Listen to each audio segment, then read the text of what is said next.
luminosa y luminosa.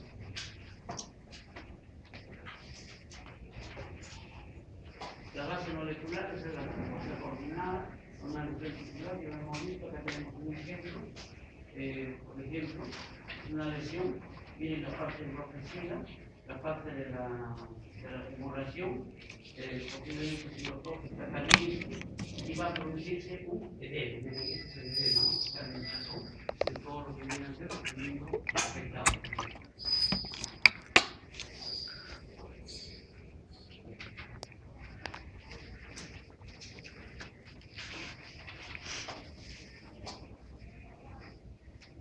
¿Cuáles son los tejidos implicados en la presión inflamatoria?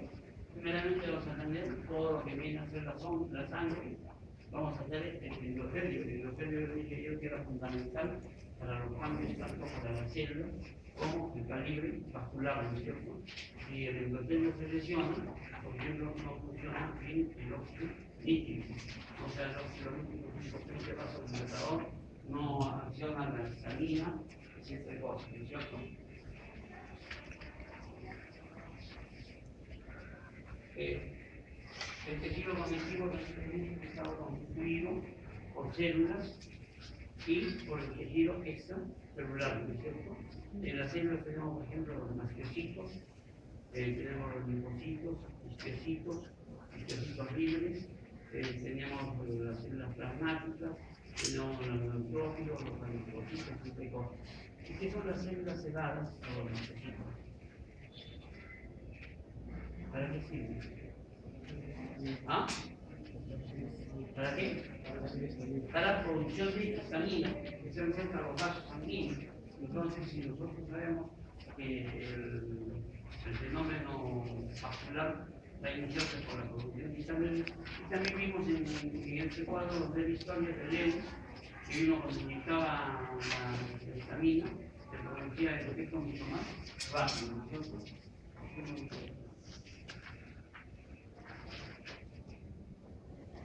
Aquí están todas las células que clasifican por ejemplo fagocitos o mononucleares, ¿no? Sabemos que los fagocitos vamos al cerebros. ¿De qué se determina? De los agranulocitos. O sea, no son linfocitos, sino monocitos, ¿no? Después tenemos los monocitos dominantes en sangre, los macrófagos, que son los histocitos de los mismos macrófagos, los granulocitos. Los granulocitos van a ser los neutrófilos, basófilos, los mastiocitos, que producen histamina, las plaquetas, las células linfoides, los linfocitos B, los linfocitos T. Y dije que para determinar justamente el linfocito B y el linfocito T se necesitaba la reacción de inmunohistoquímica. La reacción de inmunohistoquímica es la reacción antígeno-anticuerpo. Para determinar si un linfocito B piensa el CD20, para ver si un linfocito B piensa un CD3.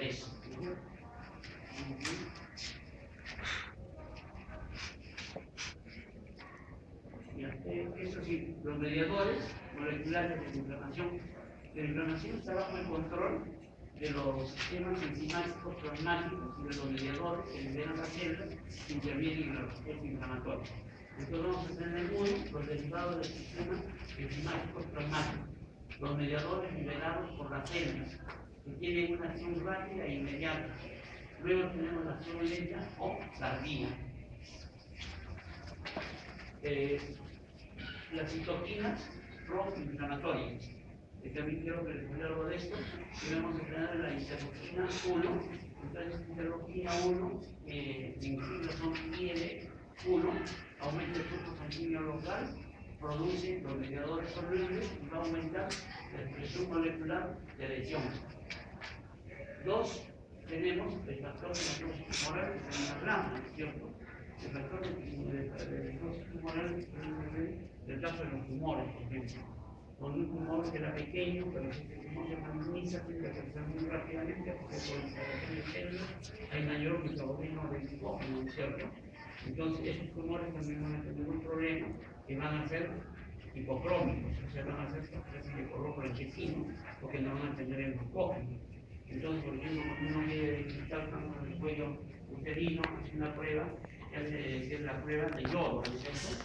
entonces se hace una pincelada con rubor y se va a ver si el rubor capta el glucógeno. Si no tiene glucógeno, se va a hacer blanco. Entonces va a ser un test de Schiller negativo. Cuando es positivo, toma la coloración. Entonces, si no toma, nosotros tenemos que hacer las biopsias de esta zona para ver si hay alguna lesión premaligna o si hay las lesiones malignas. Si el tumor crece muy rápido, el factor vascular no va a poder abastecer el crecimiento de este tejido. Entonces, ¿qué va a pasar? Se va a producir la necrosis tumoral. Pero no solamente para eso sirve esto que viene a ser el factor de necrosis tumoral. En las personas que están caquéticas, por ejemplo, en un paciente que tiene HIV, que tiene el SIDA, ¿qué pasa con un consumo tremendo de todo lo que es la grasa, el glucógeno, etc.? Tiene poco aporte. Entonces, este factor de necrosis tumoral está incrementado, ¿no es cierto? En las personas gorditas, un poco gordas o un poco subidas de peso, este factor está incrementado. Entonces no va a haber el funcionamiento adecuado a lo que viene a hacer eso. Y también sucede igual en el proceso inflamatorio. Aquí está, miren, este factor lunar se van a ver en la fiebre, en las alteraciones metabólicas, en la caquecia y en el shock séptico. ¿Qué es el shock séptico?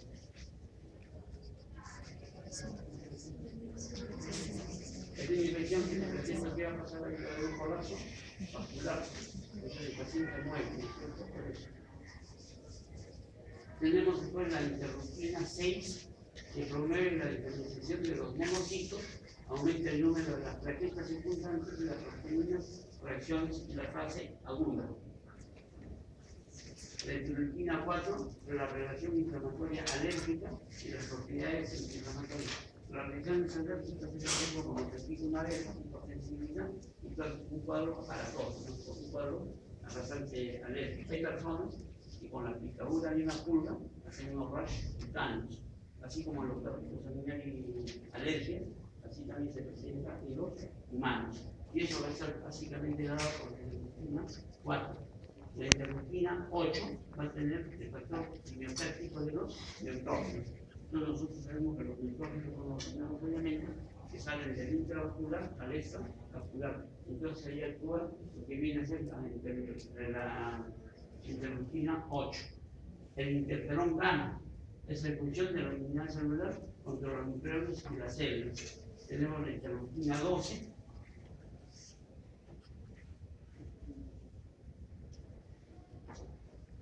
Y luego esto ya sabemos que es inflamación aguda, subaguda y crónica.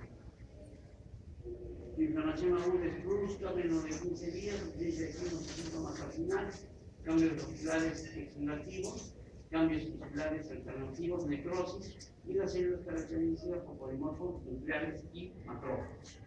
Es cierto que estoy hablando ahí de un proceso inflamatorio de tipo crónico. Dura más de 15 días, es asintomático, cambios proliferativos, y la célula predominante usualmente van a ser dos. Uno, que van a ser los macrófagos, y dos, los linfocitos. Esto no quiere decir que no pueda haber también elementos de la célula granulocítica. El desarrollo de los plasmocitos también que se encontraban en el tubo digestivo, sobre todo en el intestino grueso, tiene que ver con la inmunoglobulina E y sirve para proteger el tubo digestivo de procesos infecciosos. Les hablé también del término subagudo, que algunos no se sabe el término subagudo, que referían que decían agudo y crónico. Por ejemplo, la colecitis crónica empieza con un proceso agudo, pasa a un proceso crónico, pero como los cálculos o la litiasis persiste, o la colesterolosis persiste, entonces esto se puede volver a rehabilitar, entonces se debe llamar un proceso inflamatorio agudo y crónico.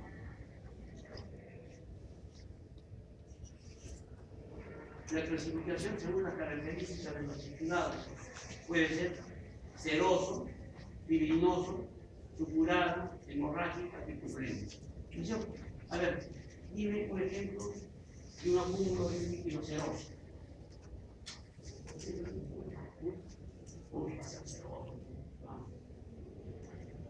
Ceroso. ¿Qué pasa, por ejemplo, cuando en tu casa te portas mal y te hacen barrer todo un planchón? ¿Qué te pasa con las manos? Si no estás acostumbrado, te sale una ampolla. Esa ampolla que tiene un líquido claro. Eso es una inflamación de tipo ceroso. Cuando te quemas, ¿qué te sale? Una ampolla. En el herpes te sale, es una ampolla, es una infección cerosa. La inflamación aguda fibrinosa. Vamos a poner, por ejemplo, en la pericarditis fibrinosa, en la pleuresía fibrinosa. La aguda circulativa, ahí sí, va a haber material purulento, que se puede acumular, que puede formar un absceso. Luego tenemos la inflamación aguda hemorrágica, por ejemplo. ¿Cuándo hay una hemorragia, por ejemplo? En una úlcera se rompe la úlcera, se perfora, hay una hemorragia. Entonces, la hemorragia, porque es una úlcera gástrica, se puede venir una hemesis, ¿no? ¿Qué diferencia hay entre una hemesis y una hemorragia? ¿Qué diferencia entre una hemorragia y una hematemesis? La hematemesis viene del estómago y la hemorragia viene del pulmón. Entonces, ¿tú cómo diferencias? Porque por lo general la hematemesis va a tener restos de alimentos. En cambio, la sangre que sale del pulmón, ¿cómo va a ser? Es espumosa y no va a tener restos de alimentos. Va a hacer la diferenciación. Yo tuve el caso de un paciente que lo usaron, primero acá en el Hipólito, lo llevaron a un avión, lo tuvieron un año con tratamiento de tuberculosis. El joven que persistía, tenía 45 años, con sangrado. Y confundieron la hemorragia con la hematemesis. Entonces ya no mejoraba, lo llevaron a y el día de la consulta hacen una hematemesis terrible y se muere. El problema no había sido de tuberculosis, había sido de una úlcera gástrica. Y le daban todos los antituberculosos y lo llevaron más allá de otra inflamación hemorrágica, por ejemplo, cuando una persona con una arma blanca le introduce el tórax, por el pericardio, y va a ser un taponamiento cardíaco por la sangre, puede ser un taponamiento por líquido pericardio. Esta inflamación aguda o pústica es cuando tiene un mal olor, porque produce infarto.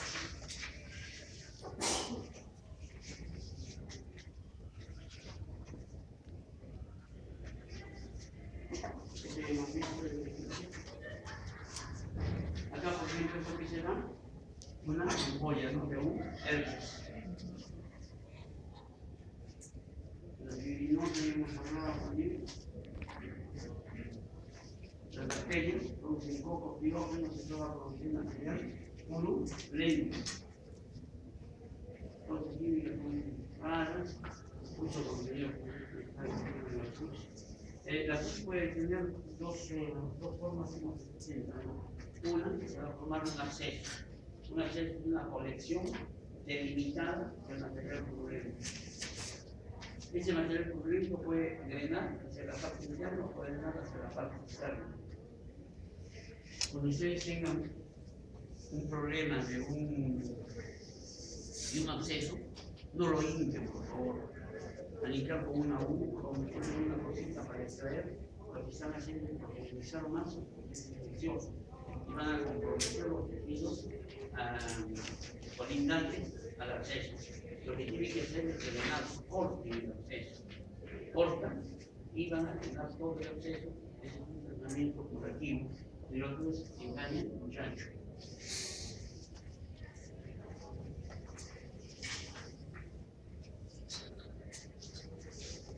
Hay 5 lesiones que van a tener características inflamatorias. Uno, el catarro, purulento, el edema, el pulmón, el absceso y la úlcera. Y hemos visto la parte de acceso. Cuando es el catarro, produce la superficie mucosa una gran circulación. Es lo que, por ejemplo, vamos a presentar de la eliminación del contenido o del tejido, por ejemplo, la parte mucosa. Cuando uno se respira, ¿qué pasa? La nariz se comienza a destilar y hay momentos que llega a destilarse puramente agua, ¿no es cierto? La nariz. Esto va a presentarse, por ejemplo, en lo que viene a ser la bronquitis, sinusitis, la apendicitis aguda, la bronquitis aguda, la supuración, entonces la bronquitis. ¿Ah? ¿A usted alguna vez le ha dolido el diente, no? ¿A usted? ¿Sí? ¿Qué es lo que te duele? La pulpa dental, porque la pulpa dental son los vasos sanguíneos y están las terminaciones nerviosas, ¿cierto? Entonces ahí también puede haber acceso, puede haber una serie de cosas. El empiema es una inflamación aguda, purulenta, bien delimitada, en una cavidad que se acumula pus. Entonces, por ejemplo, ¿cuáles son las grandes cavidades que tenemos en nuestro cuerpo? ¿Ah? El tórax, el abdomen, el cerebro y la cavidad pericárdica, ¿no? Cuando hay procesos infecciosos, por ejemplo, en el cerebro, una meningitis, va a haber un acúmulo de pus a nivel de la cavidad craneana, o sea, va a estar cubierta por las meninges. Cuando está en el tórax, será un río tórax. Cuando está en la cavidad abdominal, es líquido cerroso, va a ser una así. Cuando está en el tórax, ¿cómo se llama? Un hidrotórax. Puede haber también lesiones, pueden aparecer, por ejemplo, en lo que es la vesícula biliar. La vesícula biliar, cuando está muy bien inflamatorio agudo, se puede perforar, se puede producir un infriego y esto da una peritonitis. El pulmón, una definición de una inflamación aguda purulenta que está delimitada a los tejidos sólidos. ¿Qué tejidos sólidos? ¿Ah? ¿El qué más? ¿El qué más?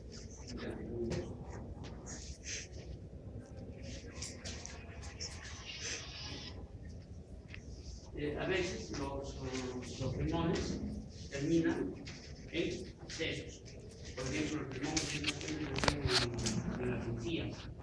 Cuando no se puede llegar a la lengua, entonces se forma primeramente un empiema y después se va formando absceso. Eso cuando uno va al odontólogo y con la parte de la encía de corte y sale a nivel purulento. Del absceso ya hemos hablado. Cuando no forma una cápsula, por ejemplo, en las extremidades superiores tenemos un proceso de un acceso y ese acceso comienza a difundirse en todo el miembro inferior, se va a llamar una celulitis, ¿no es cierto? Hay que tener también cuidado con los celulitis porque puede producir sepsis.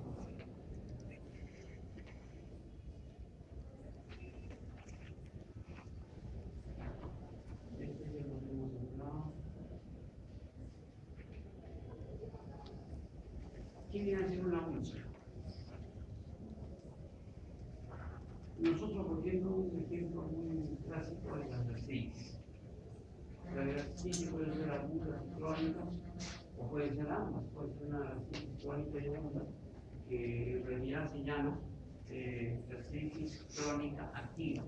Cuando nosotros hablamos de actividad, estamos hablando de un proceso también agudo.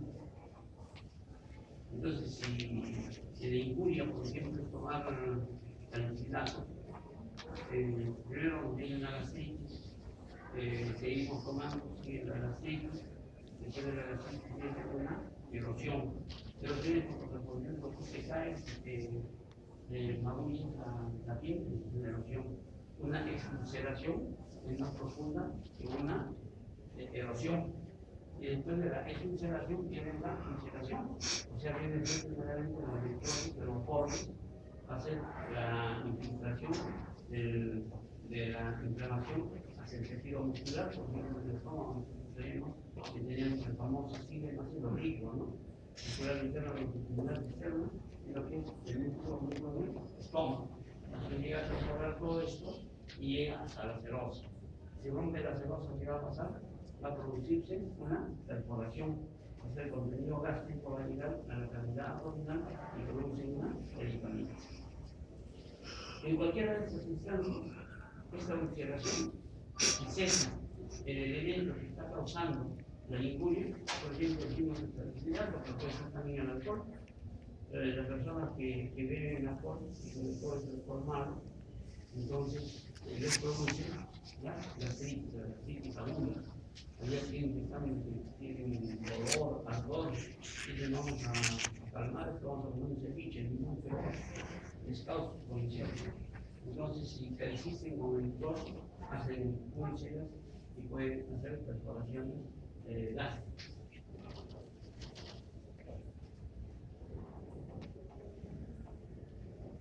En la inflamación aguda hemorrágica, podemos tener, por ejemplo, la inflamación aguda por componente hemorrágico por rojo. Ustedes están seguros que existen muchas veces los ojos rojos, no que sean así ojos rojos. ¿Ha visto? Si no por golpe, sino si por ejemplo aparece y se le pone con los ojos rojos. Claro, los tamaños siempre tienen hemorragia que es un conjuntival. No sé por qué mismo ejemplo de hemorragia. Puede ser por la ruptura de vasos, o puede ser también por microorganismos.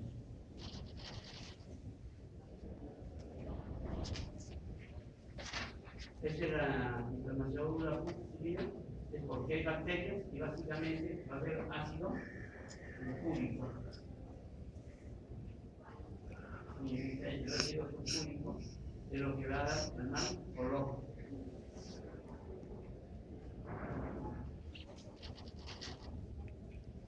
La inflamación crónica puede comenzar por expresión líquido y asintomática. Tiene una evolución de larga data. Las células del inflamatorio van a ser básicamente los linfocitos, y los macrófagos. Formación del tejido, cuando se va a hacer la preparación, va a ser la formación del tejido fibroso. Depende del órgano, es un órgano que tiene capacidad de regeneración que se podrá regenerar. Lo único que no se puede regenerar en el cuerpo humano es las neuronas, y es difícil, el músculo es difícil el cartílago. Cuando uno se fractura un cartílago, demora mucho para consolidarse. El delegado, ¿por qué? ¿Por qué el cartílago se demora más que el hueso para recuperarse? Eso lo estudiamos en el colegio. Porque el cartílago es avascularizado. El cartílago y el epitelio se avascularizaba, la diferencia que el epitelio se va a admitir por función de la membrana basal.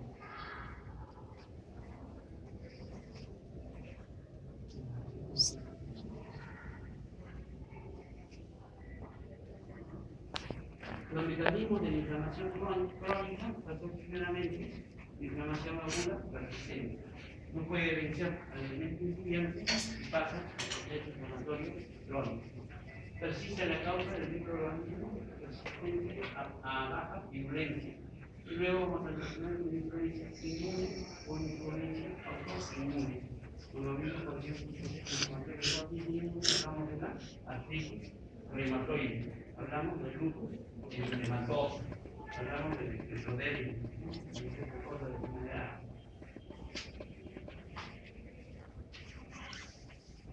La inflamación crónica puede ser inespecífica, la inflamación crónica puede ser granulomatosa o específica. Ejemplo de inflamación crónica de la granulomatosa. A ver, usted, señor, 1, 2, 3 de esta fila. Ejemplo de la inflamación crónica de la granulomatosa.